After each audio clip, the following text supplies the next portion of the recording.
Hi friends, welcome to Soujanya YouTube channel. ఈరోజైతే మనం కరివేపాకుతోను మునగాకుతోను కారపొడి ఎలా ప్రిపేర్ చేసుకోవాలో తెలుసుకుందాం. దీనికోసం ఒక 10 ఎండుమిరగాయలని, 3 టేబుల్ స్పూన్ మినప్పప్పు, 3 టేబుల్ స్పూన్ శనగపప్పు, సరిపడా చింతపండు, 1 టేబుల్ స్పూన్ జీలకర్ర తీసుకోవాలి.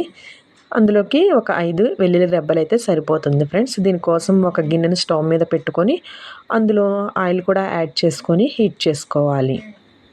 తర్వాత 1 బై 1 మనం ఇంగ్రీడియంట్స్ని యాడ్ చేసుకోవాలి. ఫస్ట్ అయితే మనం తీసుకున్న ఈ మినపప్పుని శనగపప్పుని ఫ్రై చేసుకోవాలి ఫ్రెండ్స్. దీనికోసం ఆయిల్ యాడ్ చేసుకున్నాం. నెక్స్ట్ మనం ఒక 3 టేబుల్ స్పూన్ పచ్చిశనగపప్పుని యాడ్ చేసుకోవాలి. తర్వాత 3 టేబుల్ స్పూన్ మినపప్పుని కూడా యాడ్ చేసుకొని ఫ్రై చేసుకోవాలి. రెండు ఫ్రై అయిపోయిన తర్వాత మనం కలర్ కూడా చేంజ్ అయిపోయింది ఫ్రెండ్స్. నెక్స్ట్ ఇందులోనే మనం ఒక 10 ఎండుమిరగాయలని యాడ్ చేసుకోవాలి. ఈ ఎండుమిరగాయలు కూడా బాగా ఫ్రై అయిపోయిన తర్వాత జీలకర్ర యాడ్ చేసుకోవాలి. కలర్ మారే వరకు ఫ్రై చేసుకోండి ఫ్రెండ్స్. ఎండుమిరగాయలు తక్కువ తీసుకుంటే మనకి అంత ఘాట్ అనిపించదు. జీలకర్ర కూడా యాడ్ చేశాను ఫ్రెండ్స్. ఇవన్నీ కూడా చక్కగా ఫ్రై అయిపోయినాయి ఆయిల్లో. వీటిని తీసేసి మిక్సీ జార్లో యాడ్ చేసుకోవాలి ఫ్రెండ్స్.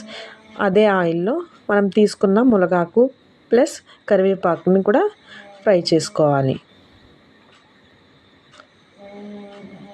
ఈ మునగాకు మన కరివేపాకు కూడా ఈ ఆయిల్లో ఫ్రై అయిపోయిన తర్వాత వీటిని కూడా మిక్సీ జార్లో యాడ్ చేసుకోవాలి.